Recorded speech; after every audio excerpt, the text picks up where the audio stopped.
Hello, my friend. Glad to see you made it. I have a great question for you today. When you think of the word success, what comes to mind?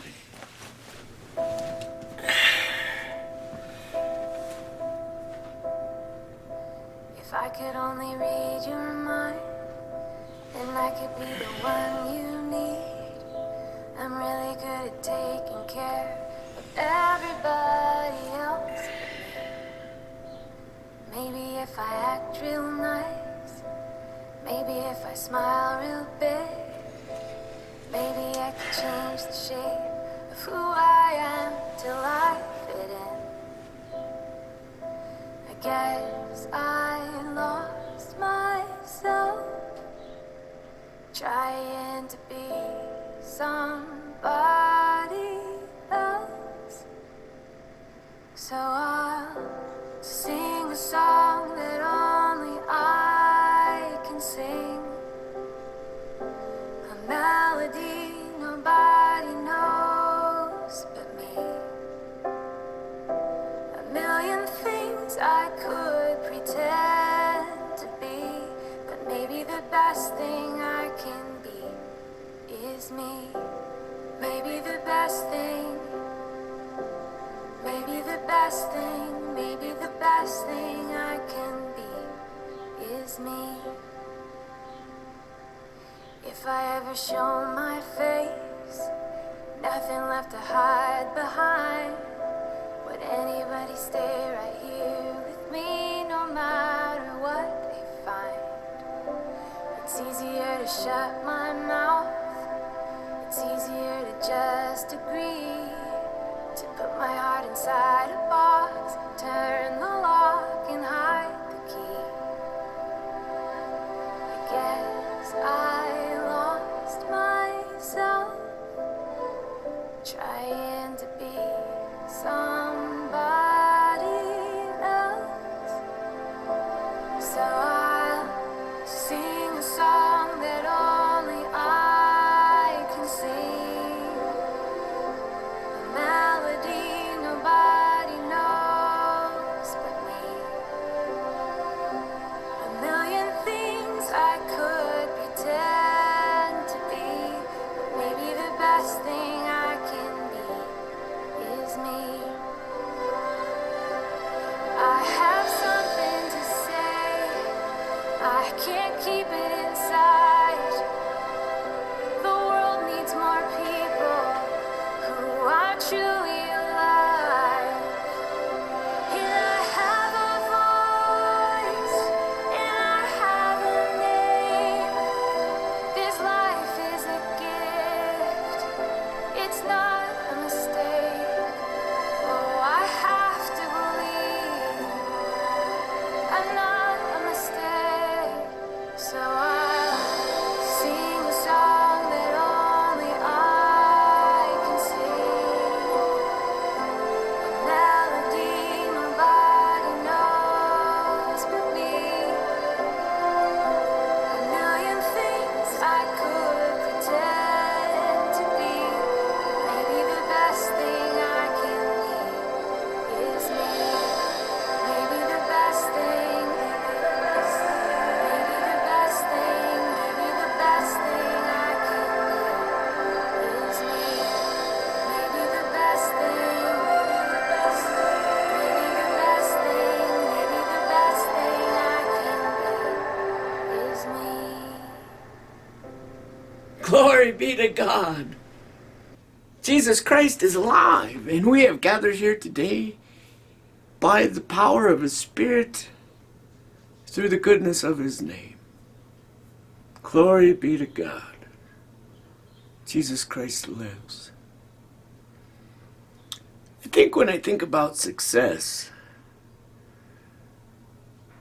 I think of pride, because it's within my own pride and whoever we are that's what makes us successful. I'm proud of this or I'm proud of that, whether it's an accomplishment, whether it's a title gained, some sort of achievement we've done in life, whether it be creating a successful business. our successful relationship, family, creating a successful image. You know, a lot of people believe that the success comes through the image that they've created throughout life. And that image comes through character, integrity, or perhaps lack of integrity. Some people are proud to show their success through their clothing and their ability to find the perfect clothes to represent that success, whether it be suits, ties, clothing. Like I say, it could be anything. Maybe our jewelry represents our success. But in it, you know, I could talk a lot about my successes in life, and you probably noticed I don't, because I don't have a long line of success or a list of successful things that I personally can draw upon and bring to you and say, look, this is how you become successful.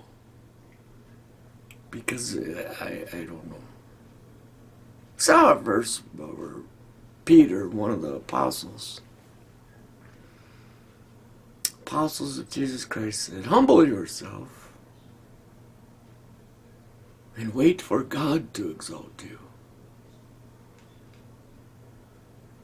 So I think the best way to be successful at anything is first to be honest.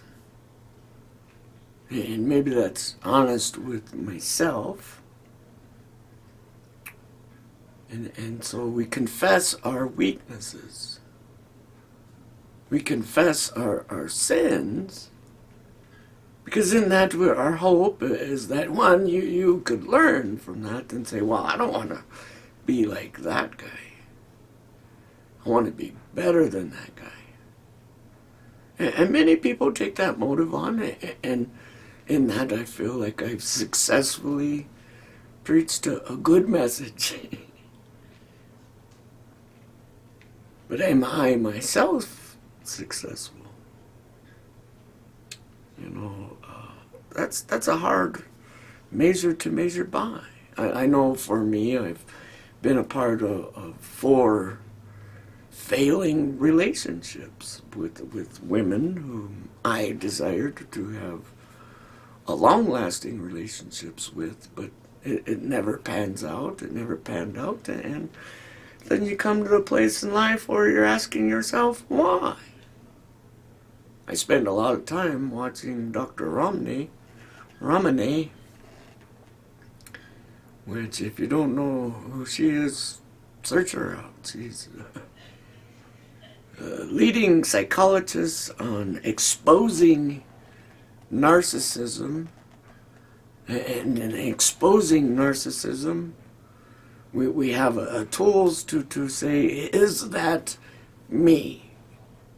And in it, I think sometimes I could say there was many times in my life where I had narcissistic behavior, and maybe I still have a few of those tendencies. Maybe we all have those tendencies. I know as an American, growing up in America, I have come to learn that every American believes the entire world is revolving around them.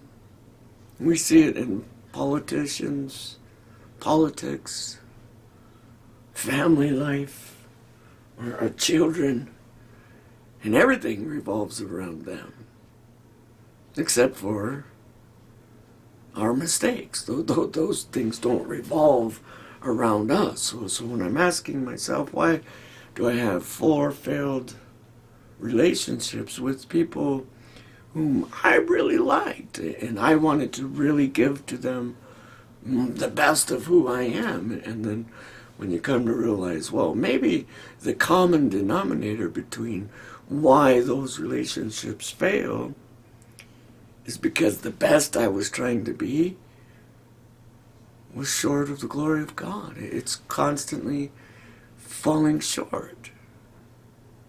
And yeah, I love Jesus, and I'm a believer in Jesus, but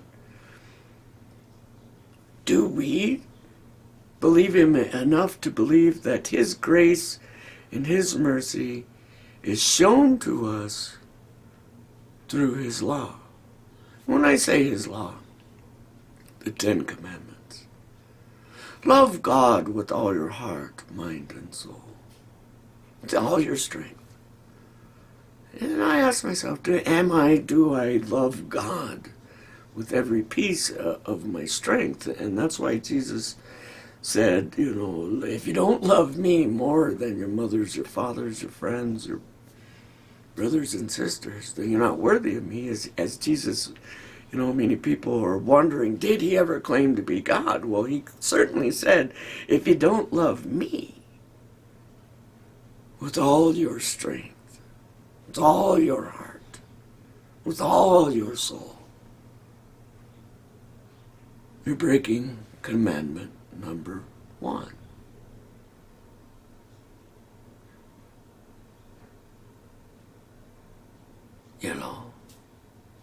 And that's what he's trying to say.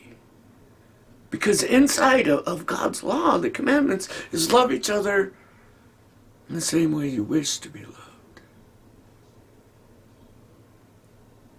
And we as people, I know me as myself, I want to love somebody as I think they are deserving of love.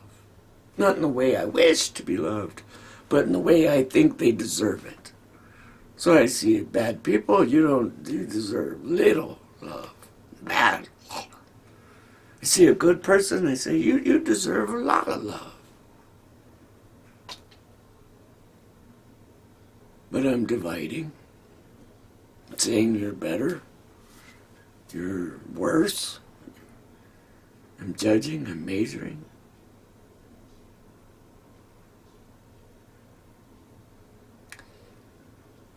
And then I think of that.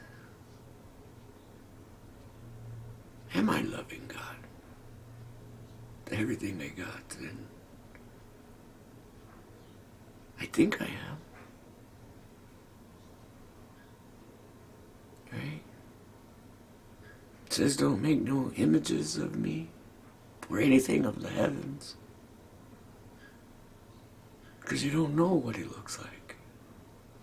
So any image we create or make is purely made upon the figment of our imagination. Same with the heaven and the heavenly realms. We don't know if angels have wings. Because I've never seen an angel.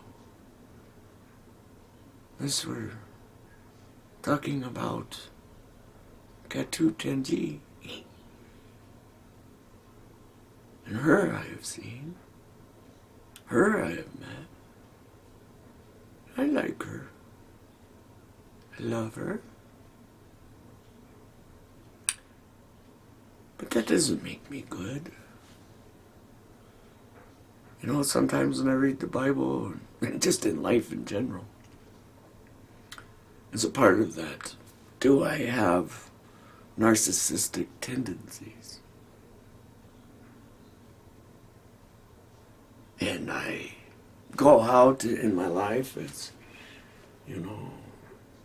growing up as an athlete in sports, as a baseball player, football player, and everybody's eyes are on you, and they're waiting for you to, well, hopefully not make a mistake and be the hero who wins the game. But more times than not, as children, when we're growing up, we make lots of errors.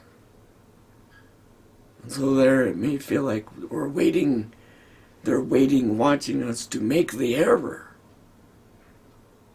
And in our mind and in my heart, I can remember thinking, there's one thing I don't want to do, is make the error. I don't want to be humiliated. And I want to do everything I can to prevent that from happening.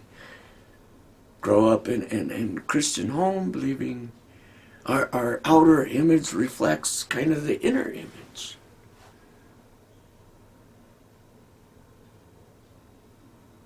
We think that if we make an error or mistake in a sporting event, Well, that's a reflection of our inner image.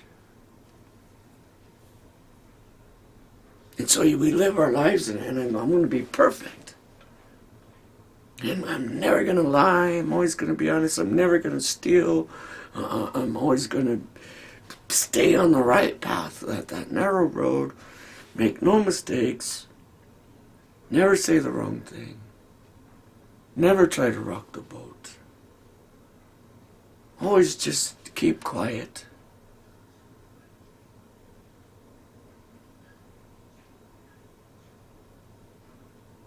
With that secret of believing I'm not enough.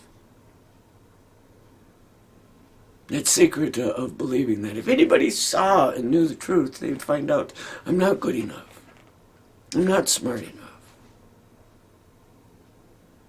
Not strong enough. Not fast enough.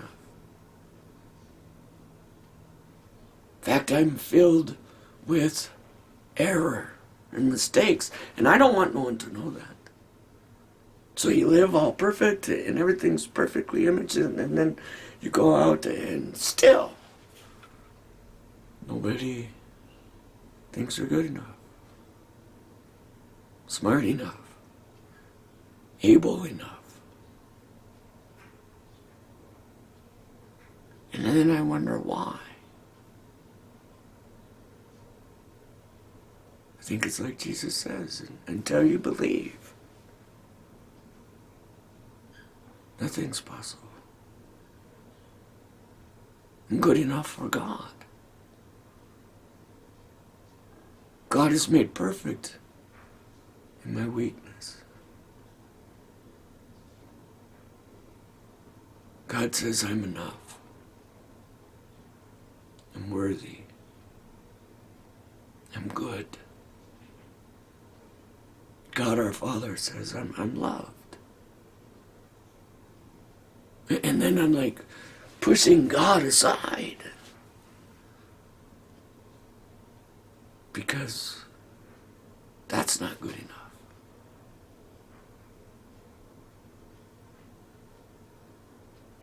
See, maybe they say I'm not good enough, or they believe I'm not good enough because I believe I'm not enough.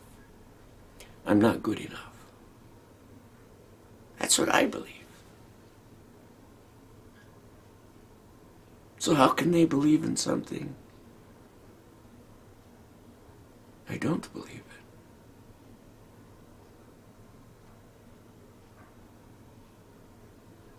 I think in my life, for the past 7 years, I haven't had much job or income. I think of the stress and strife that is put into my family members. I think back 7 years ago. Where were we? I think back to today. Where are we? I think of tomorrow. Where are we going?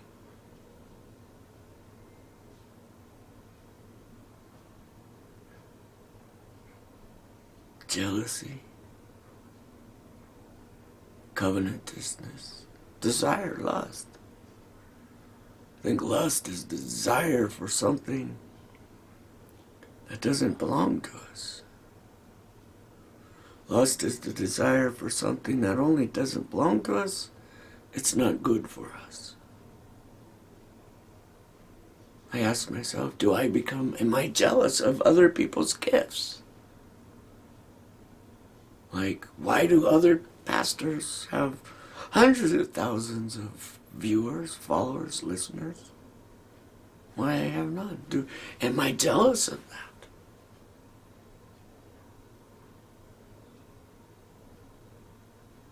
When I don't believe God, that's when the punishment occurs.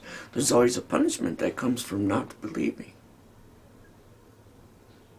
Don't be jealous. I have,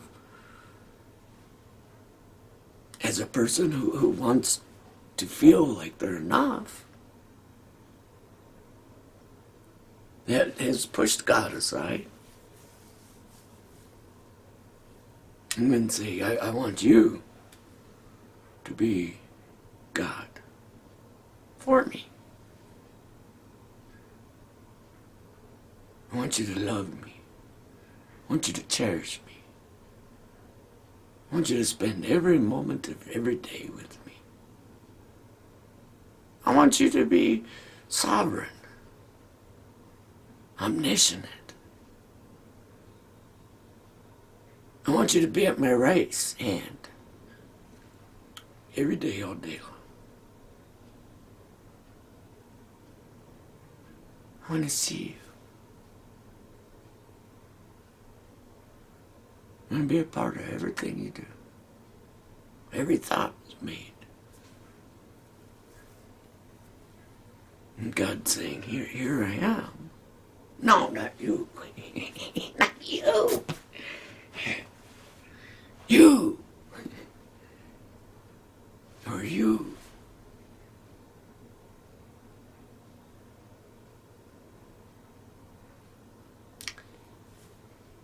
I see other people who have boyfriends, girlfriends, families, husbands, wives. I'm 45.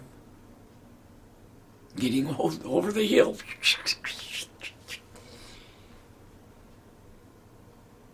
And I see that they look happy. And to me, that's a sign of success.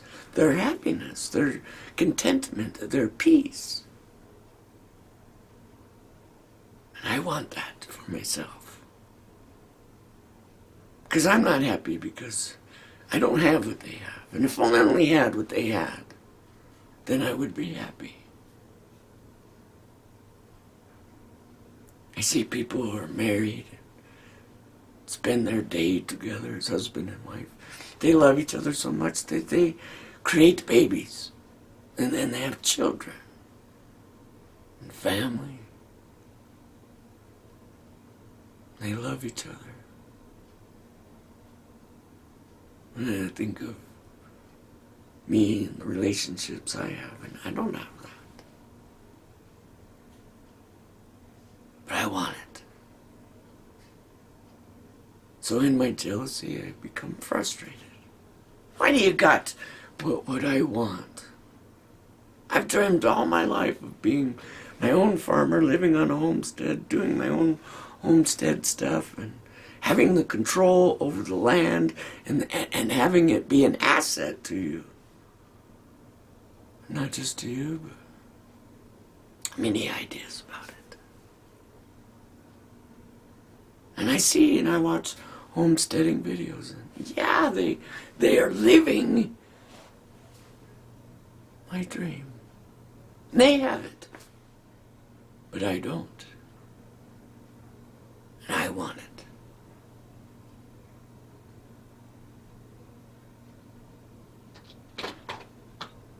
Wonder why. Creates strife, it creates anger, unrest.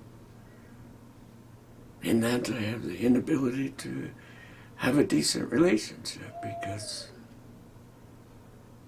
what's been given to me is not good enough. God gives to us, none of us, including myself, including you, can have anything unless God has given it to you. And what we have is what God has given us. And if God sees us worthy of more, maybe He'll give us more. But if we're not worthy with what we have, why would we expect more? And I don't believe God. I allow jealousy to come into my heart, which creates frustration, which creates the want and the need to say, what's wrong? Create strife, envy. I envy what others have. And my life is unsuccessful because I'm using what others have as the measuring tool for my success.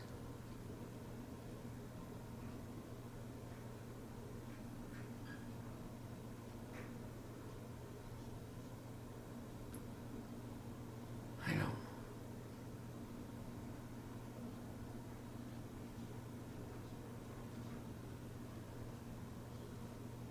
Living in America where you think the whole world is revolving around you. And then you go meet people who are in parts of different cultures and different parts of the world, and you say, the world is not revolving around us. And other people's success and happiness isn't determined upon us.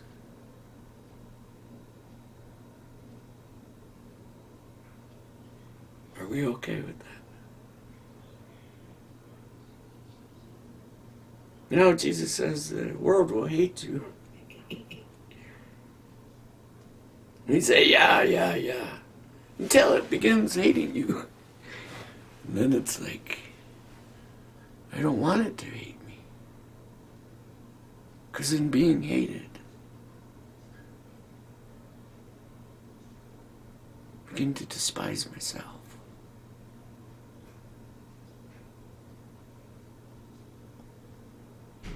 And that's not a good place. Maybe that's what creates the depression. Breaking law number 1. Pushing God aside for something that has fallen short and will continually fall short.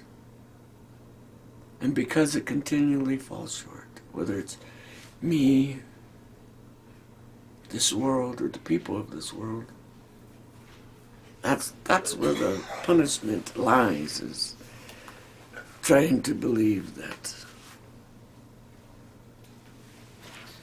you can retrieve a different result from doing the same thing over and over again.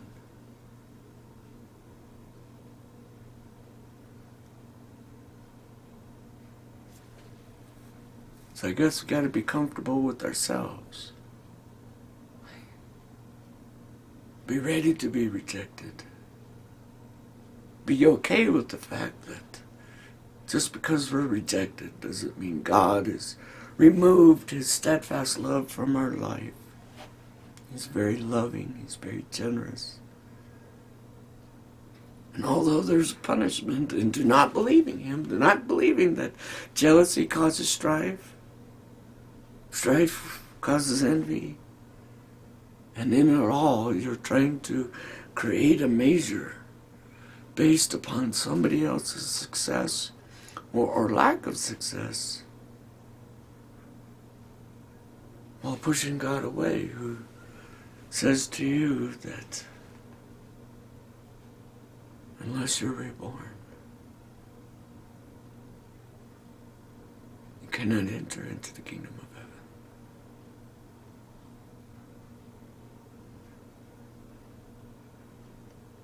And we wonder, reborn from what? Till we die to self. Surrendering to Jesus, recognizing He is in control. And when He sees you worthy of more, He'll give you more.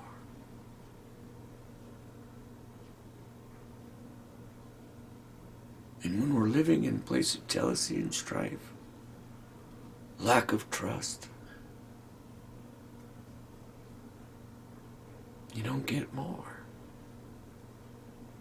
You only continue in one failed relationship after another.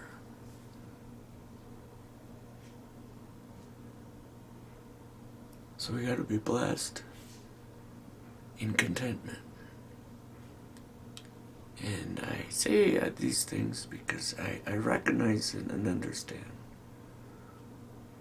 that a person who loves you wants to expose your worst parts.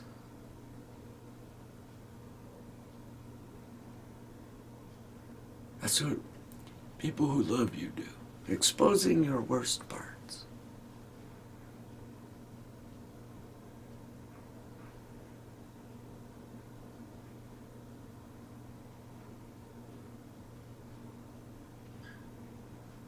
Because if I can't love your worst parts,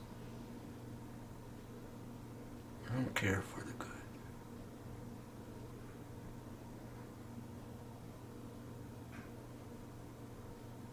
So the better we are, the more likable we are. We have to die to self. Desires of the flesh.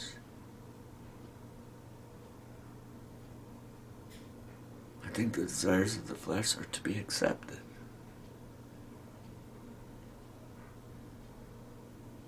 Are to never be exposed that we have an error in us. We have mistakes in us. And so long as that error and those mistakes are in us, we will never be good enough.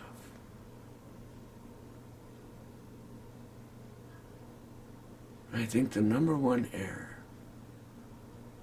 the number one mistake we all suffer with in life is we were good enough. We were good enough.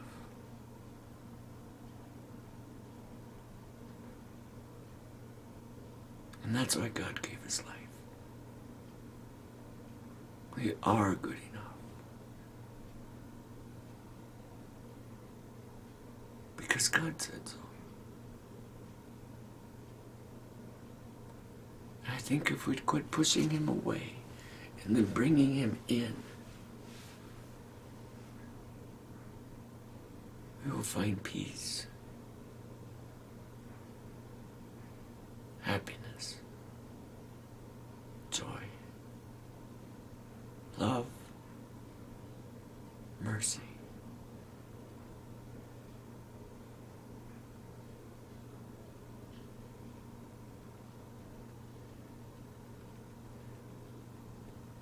God's in control.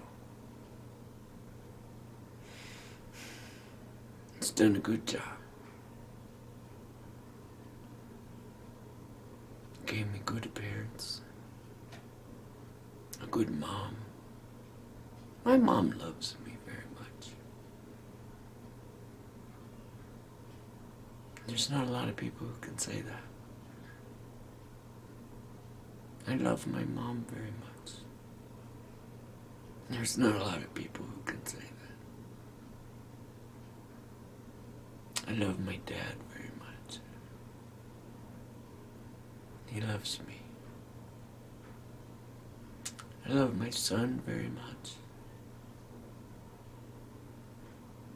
He loves me. I love Katu very much. And I know she loves me.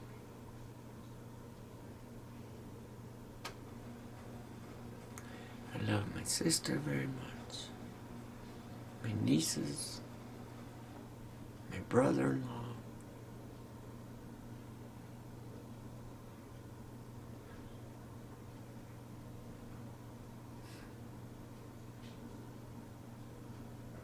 One day I hope to love myself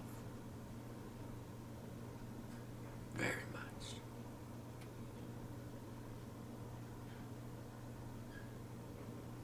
I guess that's what it comes down to, guys.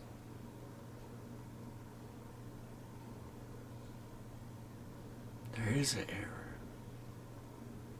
There is a mistake.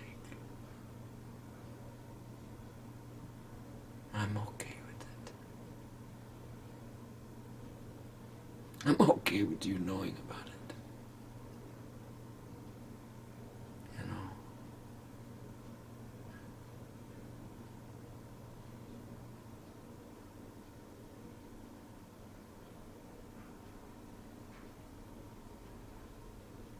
I don't know.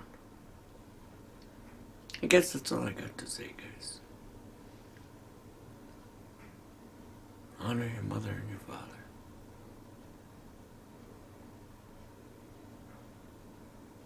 Be the person you want to meet.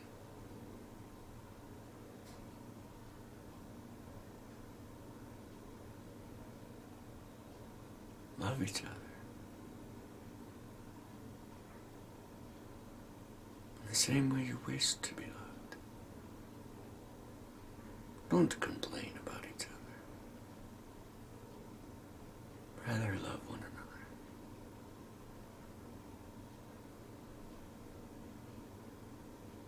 God said you were worthy of the price he paid.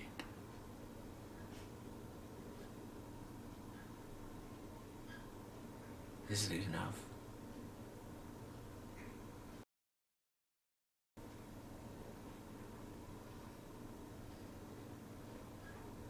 I'll leave you with this thought. I saw this picture today. Mel Gibson sitting next to the actor who was playing Jesus. He's got the thorn of crowns and bloody from head to toe. They're sitting there next to each other, and Mel's like, and it's like that. Yeah, that's me complaining to Jesus about my problems. And Jesus, drenched in blood, crown of thorns, sitting there like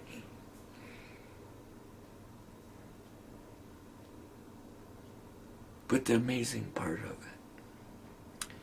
I don't want you to miss this part.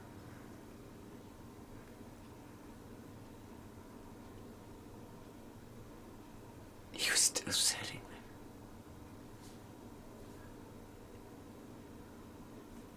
Because you weren't good enough. He was there, is there, and will always be there. That's what we have.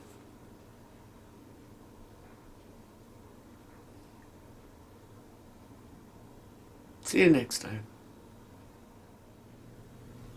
Lord Jesus, I come to you today as always, seeking for your love, your mercies,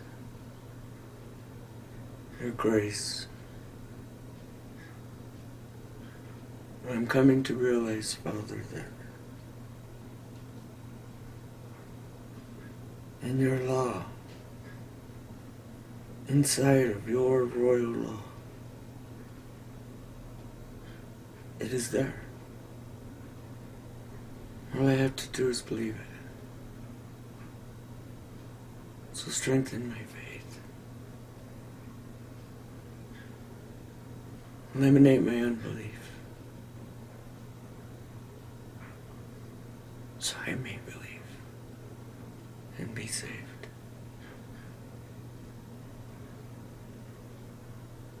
And I pray to you in the name of the Holy Father, my Lord and my God and my Savior. Amen.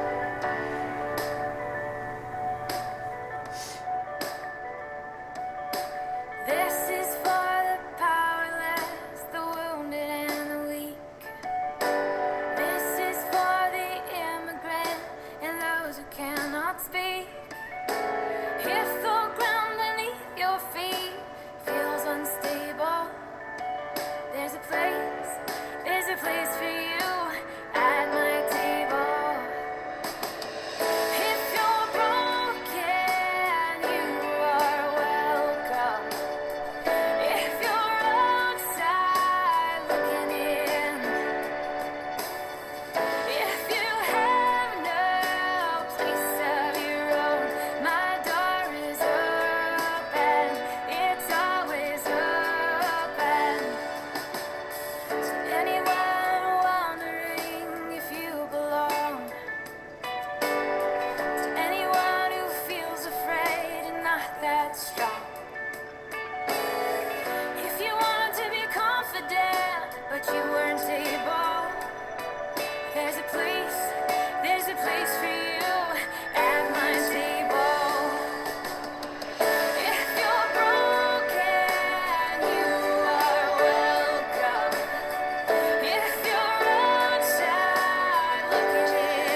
too far gone. Even if you lost your way and been unfaithful, there's a place for you at my table. There's a place for you at